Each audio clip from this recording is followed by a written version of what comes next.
I guess we should start with what is the AIP? What did you find out about them? Well, what we've known about the AIP for some time is that they were basically the Alaska contingent of the Patriot movement, which in the lower 48 states manifested itself as people who formed militias, tax protesters, constitutionalists, and that sort of thing. Not comparing them to actions, but comparing them in terms of ideology.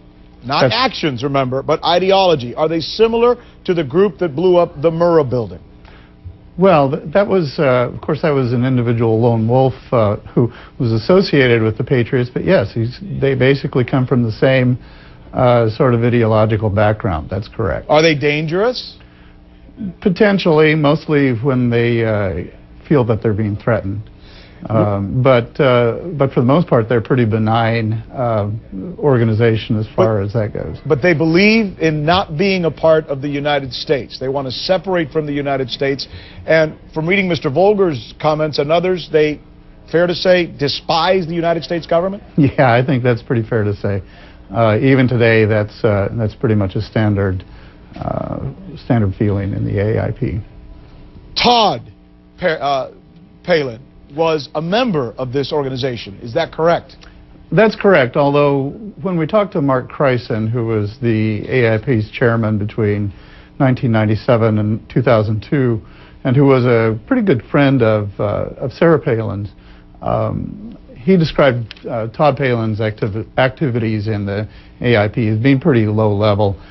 Basically, he signed up, joined the party, and then wasn't active at all. Sarah Palin was not a member of this organization, at least not in terms of anything we've seen or anything that you've written about. However, she does have some ties to either members or its causes. Is that correct? That's correct. When she was both a city councilman in Wasilla as well as the mayor of Wasilla, she was pretty closely associated with this faction. The AIP faction in Wasilla. Mark Creisen, the AIP chairman, lived in Wasilla, and there were some other people involved in city politics at this time as well, including a John Birch Society activist named Stephen Stoll.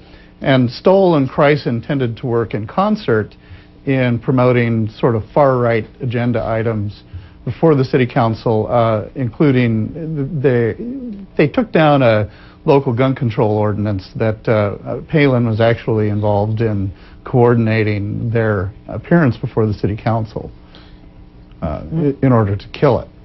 So when she was mayor of Wasilla, did she actually help somebody become part of her city council based on their affiliation or the fact that they were a member of the party? Not so much that it was Stephen Stoll that she attempted to appoint to the city council. Actually, as one of her very first acts as mayor, the very first city council meeting she held as mayor, she tried to put Stephen Stoll in one of the two seats that was vacated by her election and another city councilman's. And he was an AIP member? As far as I know, we're not sure if Stoll was an AIP member. He may well have been, but he was very closely involved with Mark Creisen. The two of them worked together, and what we do know about Stoll was that he was involved in promoting John Birch Society activity in the area. And John Birch Society you would characterize as how, for members of our audience that don't know who they are? Well, John Birch Society is basically a far-right leaning organization that has believed in conspiracy theories involving first the supposed communist conspiracy to overthrow the government, and then in the 1990s promoting the notion of a New World Order conspiracy to destroy the United States government.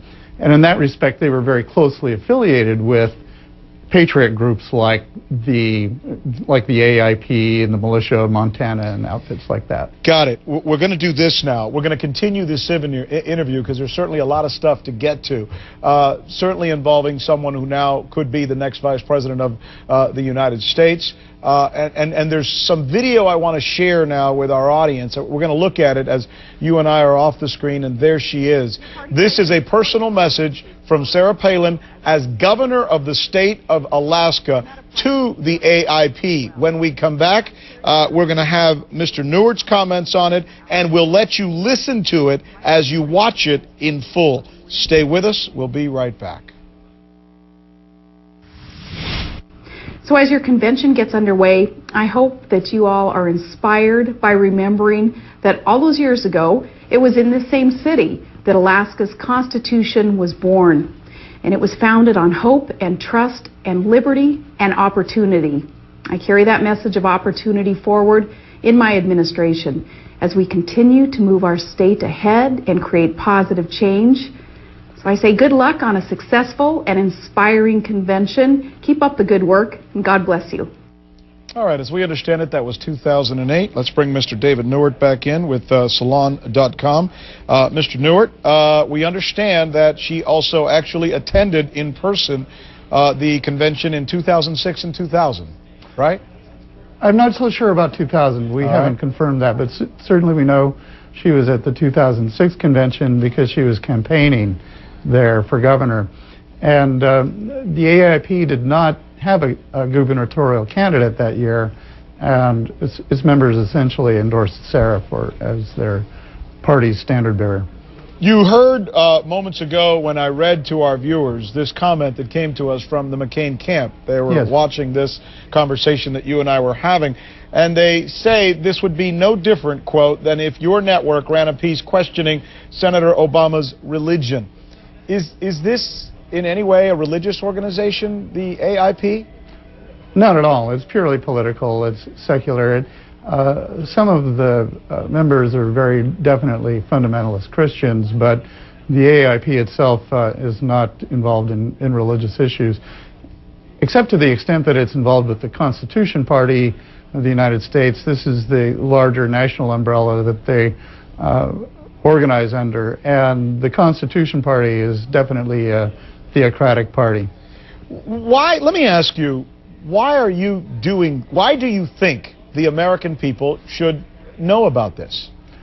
Well, a couple of reasons. One of the things my partner on this story, Max Blumenthal, points out is that the AIP has specifically had a program of infiltration aimed at getting members and their sort of camp followers promoted within the other political parties, and obviously the Republican Party is a lot closer in Alaska to the AIP than the Democratic Party is. Are they responsible for her ascendance then, in any way, or? We have no evidence of that, but we do have the chairman of the AIP back in 2004 talking about Sarah Palin as an example of the kind of person that they want to have rising through the ranks and infiltrating other parties. Infiltrating. Interesting choice of words. David Newart with Salon.com. My thank you, sir, for taking time and taking us through this investigative piece. And regards to Max Blumenthal, who I know was your associate in writing this as well. Thank you.